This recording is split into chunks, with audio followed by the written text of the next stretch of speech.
로마서 8장 1절 2절 말씀입니다. 제가 대표로 봉독하겠습니다.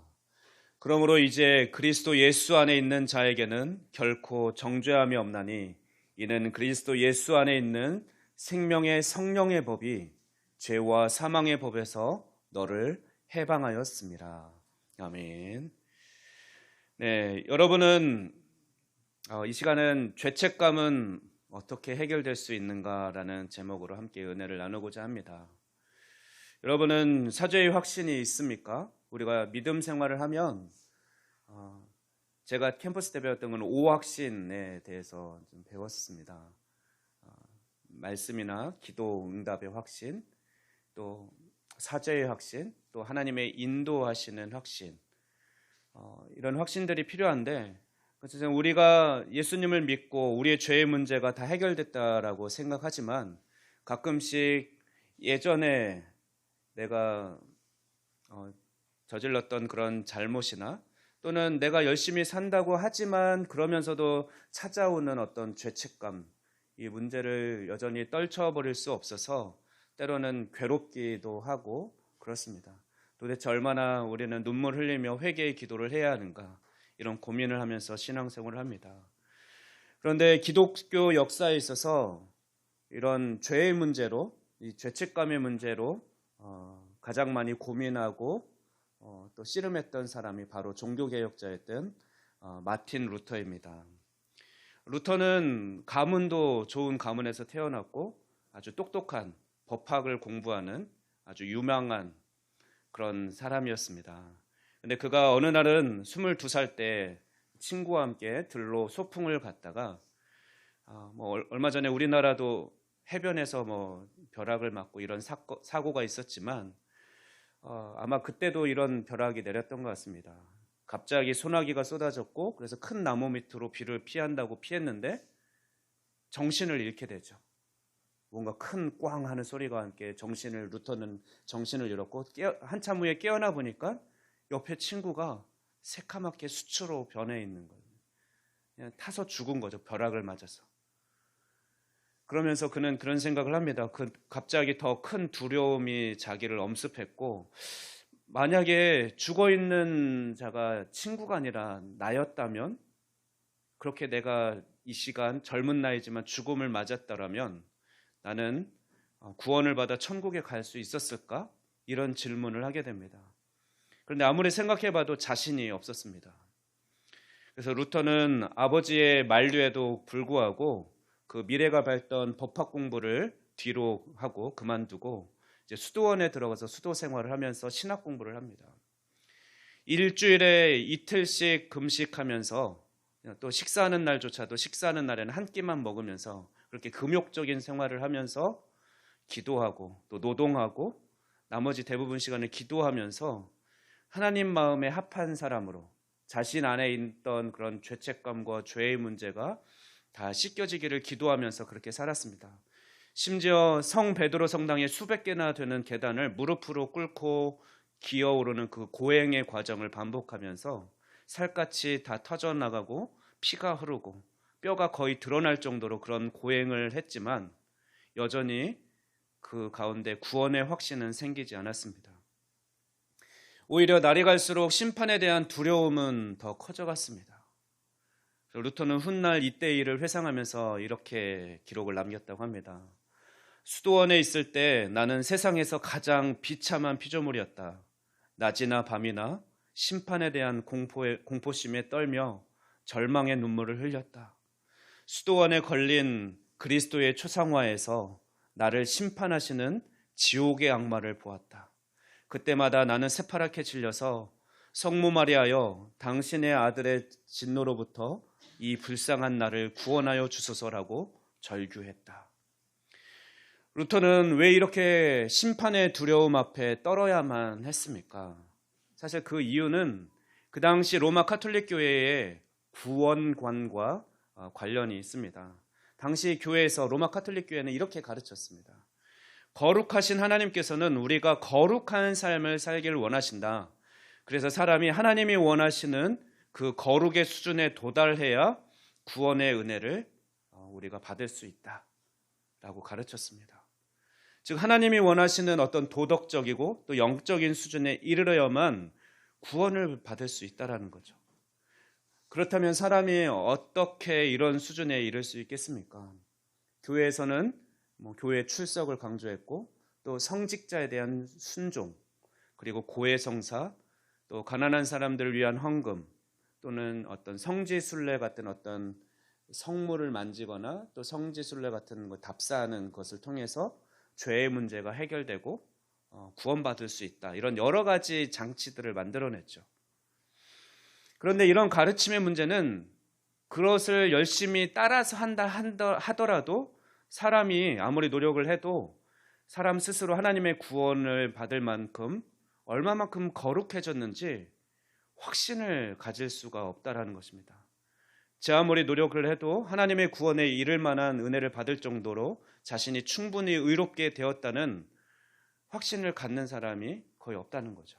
그래서 사람들은 늘 불안을 느꼈고 그 불안한 만큼 어떻게 됩니까? 교회에 더 얽매이게 되고 성직자들에 더 의존할 수밖에 없게 되죠.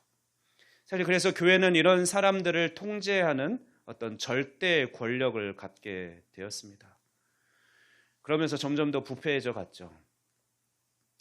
그러다 보니 모든 것이 캄캄해졌습니다. 시대 전체가 그런 타락한 그런 종교 지도자들로 인해서 올바른 구원관을 제시하지 못하는 그런 교회로 인해서 하나님을 만나기는 더 어려워졌고 시대 전체가 암울한 시대가 되었습니다.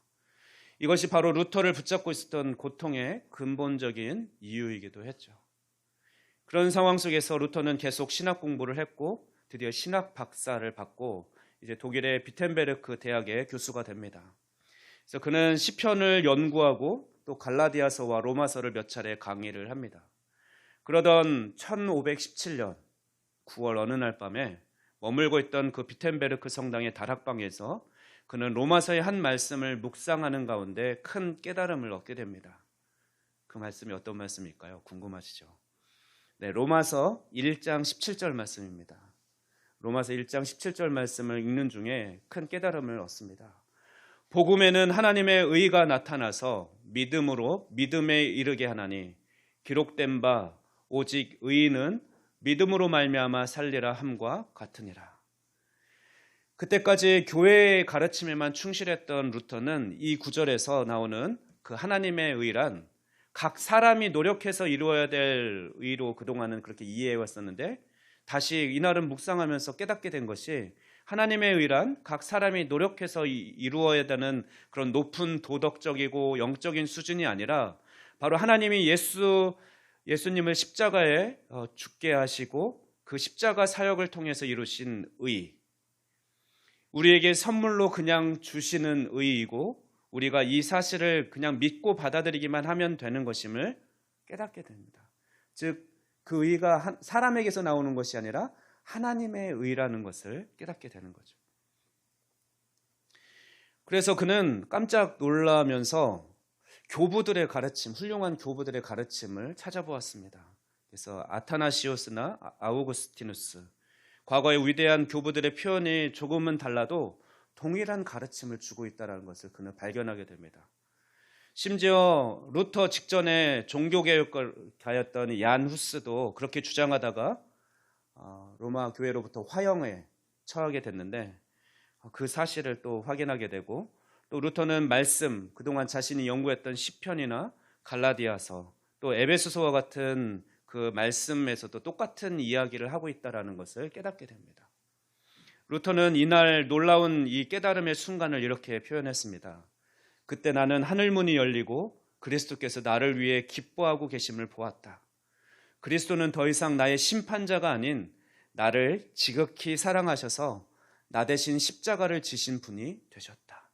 그동안은 아까 고행을 하고 그렇게 수도원 생활할 때는 예수님의 성화가 심판자로서 나를 죽이려고 하는, 심판하려고 하는 악마처럼 보였었는데 지금은 자신을 그렇게 사랑하시는 그런 예수님으로 보기 시작한 거죠. 루터는 이를 예수 그리스도의 십자가에서 즐거운 교환이 일어났다라고 표현을 합니다. 십자가에서 우리의 죄가 예수님께로 주어지는 동시에 예수님의 그 의로우심이 우리의 것이 되는, 예수님의 의가 우리에게 전가되는 그런 역사가 일어났다라고, 교환이 일어났다라고 고백을 합니다. 이로 인해서 우리가 하나님의 사랑과 긍휼을 입은 자가 되었기 때문에 더 이상 어떤 종류의 죄책과 심판도 없다라는 것입니다. 이런 철저한 은혜의 체험이 그가 종교개혁을 일으킬 수 있는 그런 원동력이 된 것이죠. 그런데 루터의 이런 경험이 오늘날 우리에게는 어떤 의미가 있습니까? 우리가 2017년에 500주년 종교기념 행사도 하고 그렇게 했는데 시대는 달라졌지만 어떻습니까? 루터가 경험했던 그 심판은 여전히 우리 삶 가운데 있음을 보게 됩니다. 아까 서두에 말씀드렸던 대로 나 신앙생활을 오래 했지만 때로는 불쑥불쑥 튀어나오는 예전의 그런 내 죄의 모습, 내가 이제는 자유함을 가지고 신앙생활을 한다라고 생각했지만 여전히 나를 짓누르는 많은 어떤 그런 죄책감들이 나를 불편하게 합니다.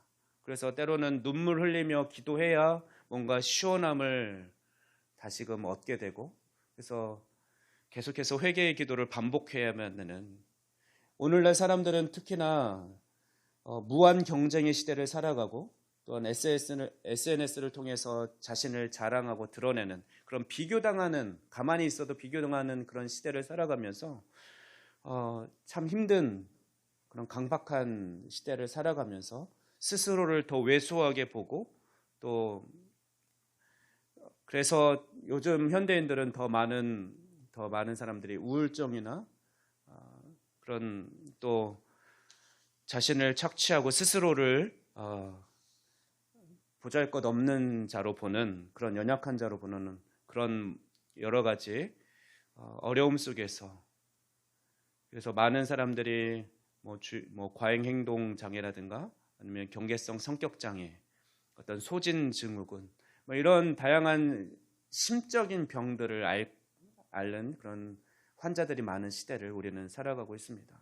우리 성도님들 중에도 원치 않게 때로는 그런 우울감에 시달리기도 하고 또는 공황장애 같은 그런 그저 견딜 수 없는 그런 어떤 어려움을 많이 겪고 있다고, 통계적으로 서로가 성도들끼리 말은 하지 않고 목사님한테조차도 심지어 표현하지 못하지만 또 이런 어려움을 겪는 성도들이 많이 있다고 합니다.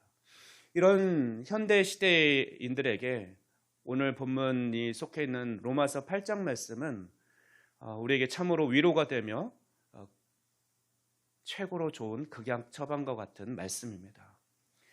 로마서 8장 말씀을 저는 올해 한 해 이제 남은 기간 동안, 우리 후반기 이제 7월이 시작되었는데 후반기 동안 좀 자주 묵상하고, 심지어 암송하실 수 있는 분은 암송도 하고 필사도 하시면서 로마서 8장 말씀을 계속 반복해서 암송할 것을 좀 제안하고 권면을 드립니다. 왜냐하면 루터교 경건주의자 창시자였던 필립 스패너는 성경을 한 개의 반지로 본다면 로마서는 보석이고, 또 그 중에서도 로마서 중에서도 로마서 8장은 그 보석 중에서도 반짝이는 초점과 같다라고 표현했습니다. 또 마틴 로이드 존스 목사님도 몸의 지체 중 더 위대하고 중요한 지체가 있듯이 성경 중에서도 가장 환히 빛나는 보석이 바로 로마서 8장이다 라고 말했습니다. 그만큼 로마서 8장은 매우 중요하고 은혜로운 말씀입니다. 그래서 우리는 로마서 8장 말씀을 자주 묵상하고 또 그 8장 말씀에 심겨져 있는 하나님의 그 진리의 말씀을 잘 깨달으려고 한번 공부도 해보시면 좋겠습니다. 오늘 본문은 우리 믿는 자들에게 놀라운 축복을 선포하고 있습니다. 그리스도 예수 안에 있는 자에게는 결코 정죄함이 없다라고 그렇게 선포하고 있습니다. 사도 바울은 앞서 로마서 7장 25절에서 마음으로는 하나님의 법을 섬기고 육신으로는 죄의 법을 섬기고 있다라고 했습니다. 이것이 그리스도의 인의 실상이죠. 그리스도인도 육신은 여전히 죄의 법을 섬깁니다. 그러나 우리 마음은 달라졌죠. 마음은 하나님의 법을 섬기는 자가 된 것이죠. 그래서 마음에 성령이 임하셨기 때문에 그렇습니다. 따라서 그리스도인의 마음에 내적 갈등이 오히려 더 때로는 강하게 일어나죠. 성령의 역사와 또는 육신의 역사가 주도권 싸움을 하기 때문에 그렇습니다. 그래서 성도들이 예수님을 믿고 난 다음에 죄에 대해서 더 고통하는 모습이 생기게 됩니다. 그러나 우리가 불안하거나 또는 죄책감에 시들리거나 내 죄의 문제가 해결되지 않았다라고 고민하지 않을 이유가 있습니다. 그 이유는 바로 2절 말씀에 나오죠. 이는 그리스도 예수 안에 있는 생명의 성령의 법이 죄와 사망의 법에서 너를 해방하였습니다. 우리에게 적용되는 법이 달라졌습니다.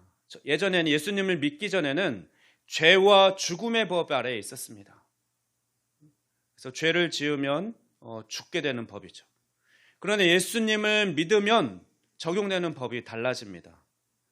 그리스도 예수 안에서 생명을 누리게 하는 성령의 법. 생명의 성령의 법은 생명을 누리게 하는 성령의 법인데 그 법을 우리는 적용받게 됐죠. 여전히 죄의 종로로 닿던 그 신분일 때는 그 법을 따라서 결국은 사망에 이를 수밖에 없게 되지만 그 죄의 종에서부터 완전한 자유함을 얻게 된 우리는 생명의 성령의 법을 지배를 받기 때문에 그 성령의 법을 지배를 받는 자들은 생명이 보장된 생명을 얻게 되는 법이기 때문에 결코 우리는 정죄함이나 사망이 우리를 해치 못하게 되는 것입니다. 예수님이 십자가에서 이루신 구원의 역사와 우리 마음에 임하신 성령님으로 인해서 우리가 정죄받지 않게 되는 것이죠. 우리에게 죄와 허물이 있더라도 하나님은 우리를 버리지 않으십니다. 우리가 하나님의 자녀가 되었기 때문에 그렇죠. 정죄함이 없다라는 표현에서 나오는 정죄의 원래 뜻은 빈문서입니다. 가령 여러분이 은행에서 돈을 많이 빌렸습니다. 그래서 이를 갚지 못해서 이자를 내야 되는데 이자도 못 갚고 그래서 이자가 눈덩이처럼 계속 불어나고 도저히 갚을 수 없는 상태가 됐다라고 한번 가정해 보시기 바랍니다. 그래서 은행으로부터는 독촉 전화가 오고 차압이 들어갈 것이라고 하고 법원에 이렇게 고발하게 될 거다 이런 형사처벌을 받게 될 거다 이런 협박성 편지도 날라옵니다. 얼마나 괴롭겠습니까? 장화영 장로님과 윤병문 권사님은 이 고통을 누구보다 잘 알고 계실 것입니다. 갚을 능력은 없는데 상환 날짜는 다가오고 독촉 전화는 매일 울려대고 하루하루가 죽을 맛일 것입니다. 그것이 여기서 말하는 정죄의 뜻, 원래 정죄의 뜻은 그 빈문서 이런 의미입니다. 그런데 어느 날 은행 직원이 찾아와서 이렇게 말합니다. 선생님, 어떤 분이 선생님을 불쌍히 여겨서 그분이 자신의 전 재산을 다 팔아서 선생님의 빚을 갚아주셨습니다. 그래서 이제 선생님이 갚아야 될 빚은 하나도 남아있지 않습니다 하면서 그 빈문서를 다 찢어서 불태워버리는 거예요. 그러면서 선생님은 이제 자유로워지셨습니다 라고 이렇게 이야기를 해줍니다. 그런 다음 여러분의 눈앞에서는 그렇게 다 빈문서가 사라지는 걸 보면서 이제 더 이상 이게 바로 그 빈문서 정죄함이 그거였는데 없어졌기 때문에 더 이상 결코 정죄함이 없다라는 의미는 마치 이런 거와 같습니다. 그런데 잘 상상이 안 되죠. 나에게 일어날 수 없는 일이라고 생각을 하고 또 이런 날이 일어난다 하더라도 어리둥절하겠죠. 과연 누가 나를 그렇게 사랑해서 나 대신에 그 많은 빚을 갚아준다는 말이지? 그것도 자신의 전부를 바쳐서 내 빚을 갚아준다는 말이지? 이렇게 이해할 수 없을 것입니다. 근데 여러분, 이 일은 이미 우리 모두에게 일어났습니다. 죄와 사망의 노예로 살아가던 우리는 하나님의 놀라운 사랑을 입은 자들입니다. 하나님은 우리를 너무나 사랑하시며 또 긍휼히 여기셔서 어떻게 하셨습니까? 사랑하는 독생자 예수 그리스도를 십자가에 죽기까지 자신의 전부를 우리에게 내어주시면서 우리 죄의 문제를 해결해 주셨죠. 죄와 사망의 종노릇, 노예로 살아가던 우리를 그 값을 치르시고 우리를 사신 거죠. 구해 주신 것입니다. 그래서 더 이상 우리는 죄의 종, 사망의 노예가 되지 않는 것이죠. 그들이 어떻게 해칠 수가 없는 거예요. 우리 신분이 달라졌습니다. 우리는 생명의 성령의 법, 살리는 성령의 법이, 생명의 법이 우리를 통치하는 하나님 나라의 법을 따르는 자가 됐어요. 나라가 다 옮겨졌어요. 예전에 죄와 사망의 법의 통치를 받는 그 어둠의 세력 속에서 살아가던 그때는 그 법을 따르는 시민이었지만, 지금은 그 법이 적용받지 않는 하나님의 나라의 시민으로서 생명의 성령의 법을 우리는 지배받게, 통치받게, 그걸 따르는 사람이 된 것이죠. 심지어 우리를 하나님은 하나님의 양자로 그냥 우리의 죄의 문제만, 죄값만 해결해 주고 지불해 주시고 우리를 자유케 해 주신 게 아니라, 우리를 심지어 영원한 하나님 나라의 왕이신, 영원한 왕이신 그 하나님의 아들로 삼아 주셔서 하나님 나라의 상속자가, 또는 하나님 나라를 함께 경영할 경영자로 우리를 세워 주셨습니다. 이 놀라운 은혜를 우리는 아까 말도 안 되는 은행빚을 어떤 사람이 다 갚아줬다라는 그 이상의 놀라운 은혜를 우리는 사실 입은 자들입니다. 그래서 칭의는 사실 법적 용어이죠. 우리가 법정에서 우리가 뭐 상고까지 해서 삼심제도에 의해서 최고 법정까지 가서 최고의 심판자 되신 하나님 앞에서, 하나님이 그 심판자 되시는 재판관 되시는 하나님이 땅땅땅 너는 더 이상 죄가 없네, 다 해결됐네 라고 선언해 주셨습니다. 이게 칭의인 거죠. 내가 잘나서가 아니라 하나님이 우리를 긍휼히 여기셔서, 불쌍히 여기셔서 죄의 값을 다 치루어 주셨다라는 것입니다. 그런데 여전히 우리는 사탄의 참소에 당하고 있죠. 야, 너 우리랑 함께 놀았었잖아. 네가 그쪽 동네 갔다고 뭐가 달라지냐? 넌 출생부터 어쩔 수 없는 죄인이야. 내가 너를 얼마나 잘 아는데. 우리의 과거를 가지고 비웃으면서 우리를 압박해옵니다. 마치 우리 은행빚 문서가 모두 완전하게 처리된 것을 보았음에도 여전히 우리는 전화벨만 울려도 독촉전화인 것 같고, 여전히 그렇게 불안한 상태로, 또 은행 앞을 지나는 것조차도 두려워하는 자와 같은 그런 어리석은 채로 자유함을 누리지 못하고 있는 그리스도인이 있습니다.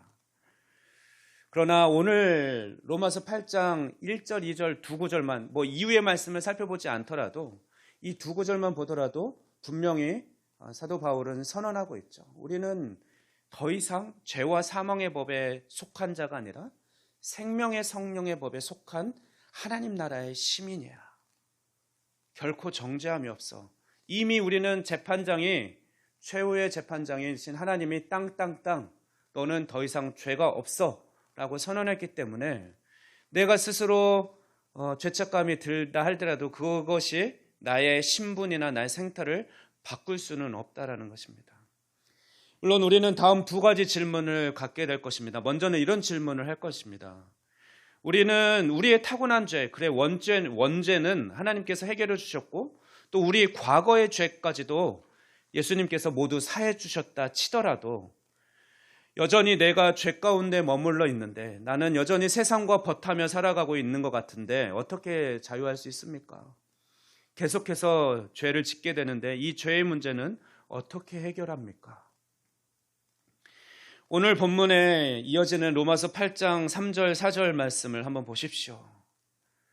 예수님께서 우리를 위해서 죄값을 치러주신, 십자가에 달려 돌아가신 것은 우리의 원죄나 우리가 과거에 지은 죄의 문제만 해결하기 위해서 돌아가신 게 아니라 율법을 완성해 주시고 그리스도의 그 의를 우리에게 주시기 위해서 돌아가신 십자가의 사건입니다. 한번 볼까요? 로마서 8장 3절 4절입니다. 율법이 육신으로 말미암아 연약하여 할 수 없는 그것을 하나님은 하시나니 곧 죄로 말미암아 자기 아들을 죄 있는 육신의 모양으로 보내어 육신의 죄를 정하사 육신을 따르지 않고 그 영을 따라 행하는 우리에게 율법의 요구가 이루어지게 하려 하심이니라. 언뜻 쉽게 이해되지는 않죠. 하지만 설명하며 이렇습니다. 예수님께서 이 땅에 육신의 몸, 사실 우리 죄의 문제를 해결해 준다고 할 때 너희는 그냥 더 이상 죄 없어 라고 하셔도 되지 않을까요? 모든 죄의 판결자 되신 하나님께서 예수님을 굳이 인간의 몸으로 보내셔야 했을까요? 물론 우리와 동일한 인간의 몸이어야 우리 인간의 죄의 문제를 대신해 줄 수 있기 때문에 그렇게 인간의 몸으로 오셨지만 더 중요한 이유는 율법을 완성하기 위해서 그렇습니다. 사실 율법의 창시자인 하나님이신 예수님은 율법을 행할 의무가 없었습니다. 하나님의 법을 행하고 완성해야 될, 지켜야 될 의무가 없었지만 그분은 육신으로 오셔서 율법을 철저하게 지키셨고 완성하셨죠. 그렇게 하셔서 하나님께서 요구하시는 그 의의 수준을 예수님께서는 대표적으로 완성해 보이신 거죠. 죽기까지 십자가에 달려 돌아오시기까지 그 모든 율법을 다 행하시고 체휼하시고 다 이루셔서 그것을 십자가에서 그 의를 우리에게 전가시켜 주셨습니다. 우리의 죄의 문제만 우리의 죄의 문제만 해결됐다라고 생각했지만 우리가 믿는 구원이 그 믿음이었다면 우리는 반쪽만 사실 믿은 거죠. 사실 아담은 어떻습니까? 아담은 원죄가 없었지 않습니까? 그러나 그가 죄를 지었어요. 그렇지만 하나님의 의의 수준에 이를 수 없었죠.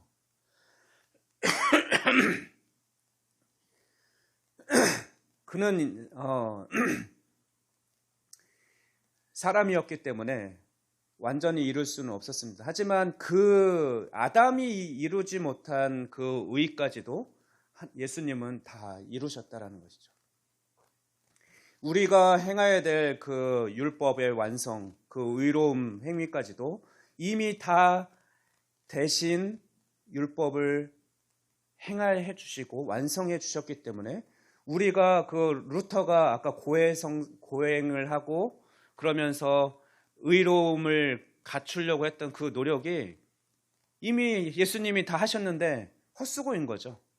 사람이 우리가 또 스스로 뭔가 고행을 하고 어떤 선한 일을 쌓아서 그 하나님의 의의 수준에 이르려고 하는 것이 이미 완성해 줬는데 다 해결해 주셨는데 예수님이 완성하신 것을 우리가 내 힘으로 또 하려는 것에 불과하다는 겁니다.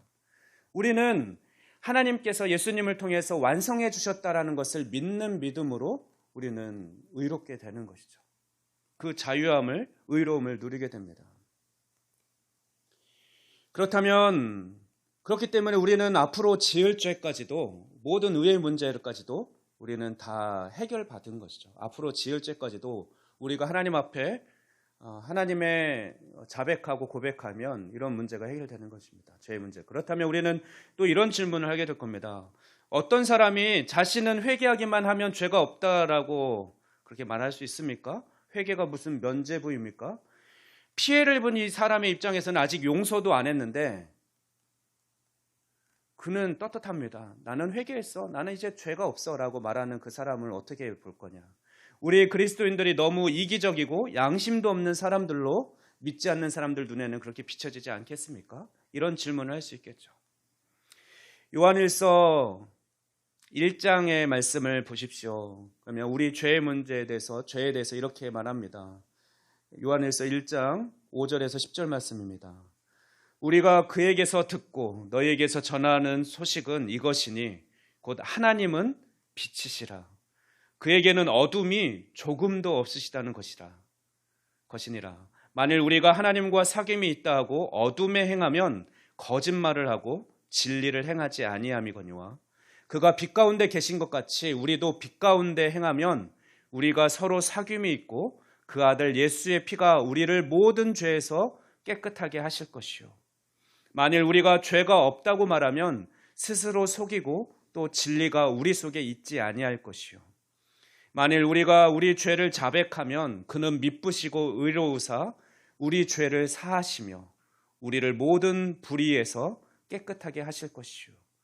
만일 우리가 범죄하지 아니하였다 하면 하나님을 거짓말하는 이로 만드는 것이니 또한 그의 말씀이 우리 속에 있지 아니하니라. 우리는 사망과 어둠의 나라, 저주 가운데에서 빛이신 하나님께 속한 자가 되었습니다. 우리는 오늘 본문 말씀처럼 생명의 성령의 법에 의해서 통치되는 나라의 국민이 되었습니다. 그래서 우리가 죄가 없다고 말하면 사실 우리 스스로 속이는 자가 되고 또 진리가 우리 안에 있지 않는 사람이 됩니다. 쉽게 말해서 어떤 사람이 나는 회개에 대해서 죄를 짓고도 다른 사람에게, 특히 다른 사람에 대해서 죄를 짓고도 그 문제를 해결하지 않은 채 그냥 자기는 떳떳한 것처럼 모든 죄의 문제가 해결된 것처럼 그렇게 행동한다면 그 안에는, 그 사람 속에는 사실 진리의 말씀이 없는 거고 빛 가운데 행하지 않는 것이요, 결국 그 사람은 구원받은 사람이라고 할 수 없을 가능성이 크다라는 거죠. 우리가 생명의 성령의 법을 지배를 받는 사람이라면 오히려 내가 잘못을 저었다면 회개하게 될 것이고, 그죠? 하나님 앞에 자복하고 회개하고 더 하나님이 기뻐하시는 삶, 성령님이 기뻐하시는 삶을 살려고 자기를 쳐서 복종케 하려고 그런 삶을 살아가는 자들일 것이고, 오히려 그런 겸손함과 온유함으로 다른 사람을 대할 것입니다. 그런데 오히려 교만하고 거만한 태도로 나는 떳떳해, 이런 삶을 사는 사람은 그 안에 사실 성령님이 계시지 않을 가능성이 크다라는 것입니다. 그냥 머리로만, 율법적으로만 그는 하나님을, 진리의 말씀을 이해하고 그렇게 자기는 죄 없는 것처럼 떠들어대는 것에 불과한 것이죠. 즉 우리는 생명의 성령의 법을 따르기 때문에 우리는 앞서 질문한 그 사람의 질문에 답할 수 있는 거죠. 우리가 죄의 모든 문제를 해결됐지만 우리는 생명의 성령의 법 안에서 즐거워하고 그렇게 살아가는 자들이기 때문에 더 이상 우리는 죄의 어떤 정죄함이 없습니다. 그리고 우리는 만일 우리 육신을 여전히 입고 있기 때문에 하지만 우리가 성령을 때로는 거스르고 죄를 지었다고 할 때 하지만 요한일서 1장 9절 말씀처럼 만일 우리 죄를 자백하면 저는 미쁘시고 의로우시사 우리 모든 죄를 깨끗하게 하실 것입니다. 사죄의 확신을 이 말씀의 근거에서 우리는 얻게 되는 것이죠. 이제 말씀을 정리합니다. 로마서 8장 후반부는 그 어느 것도 우리를 그리스도의 사랑에서 끊을 수 없다라고 말합니다. 사탄이 참소를 하고 우리를 그 진리 가운데서 회방하려고 하고 너는 여전히 죄 가운데 있어라고 우리를 혼란에 빠뜨리려고 합니다. 여전히 죄책감으로 우리를 몰아넣으려고 합니다. 그러나 이 로마서 8장 31절에서 39절 말씀은 우리를 하나님의 사랑에서 그 어느 것도, 그 악한 세력도 감히 우리를 끊을 수 없고 해할 수 없음을 우리는 이 말씀을 통해 위로를 얻고 확신을 얻게 됩니다. 로마서 8장 31절에서 39절 말씀을 읽고 기도하도록 하겠습니다. 그런즉 이 일에 대하여 우리가 무슨 말하리요? 만일 하나님이 우리를 위하시면 누가 우리를 대적하리요? 자기 아들을 아끼지 아니하시고 우리 모든 사람을 위하여 내주신 이가 어찌 그 아들과 함께 모든 것을 우리에게 주시지 아니하겠느냐? 누가 능히 하나님께서 택하신 자들을 고발하리요? 의롭다 하신 이는 하나님이시니 누가 정죄하리요? 죽으실 뿐 아니라 다시 살아나신 이는 그리스도 예수시니 그는 하나님 우편에 계신 자요 우리를 위하여 간구하시는 자시니라. 누가 우리를 그리스도의 사랑에서 끊으리요? 환난이나 곤고나 박해나 기근이나 적신이나 위험이나 칼이랴. 기록된 바 우리가 종일 주를 위하여 죽임을 당하게 되며 도살당할 양같이 여김을 받았나이다 함과 같으니라. 그러나 이 모든 일에 우리를 사랑하시는 이로 말미암아 우리가 넉넉히 이기느니라. 내가 확신하노니 사망이나 생명이나 천사들이나 권세자들이나 현재일이나 장래일이나 능력이나 높음이나 깊음이나 다른 어떤 피조물이라도 우리를 우리 주 그리스도 예수 안에 있는 하나님의 사랑에서 끊을 수 없으리라. 기도하겠습니다. 우리를 죄와 사망의 법에서 건져내어 생명의 성령의 법으로 불러주신 아버지 하나님 감사합니다. 우리가 더 이상 육체의 소욕을 따라 살아가지 아니하고 오직 성령의 충만함으로 성령의 통치를 온전히 받고 순종하는 자유시민의 삶을 살아가기를 원합니다. 여전히 우리를 죄 가운데 가두려는 사탄의 참소에 귀 기울이지 않게 하시고 우리를 속량하시고 모든 율법을 완성하시고 의를 이루신 예수 그리스도의 의가 우리 가운데 충만함을 믿고 우리가 자유한 삶을 살아가게 하여 주시옵소서. 그러나 우리가 생명의 성령의 법을 쫓아 죄를 미워하고 멀리하는 삶, 거룩한 삶을 살아갈 수 있도록 성령님 늘 연약한 우리를 붙들어 주시고 강권하여 주시옵소서.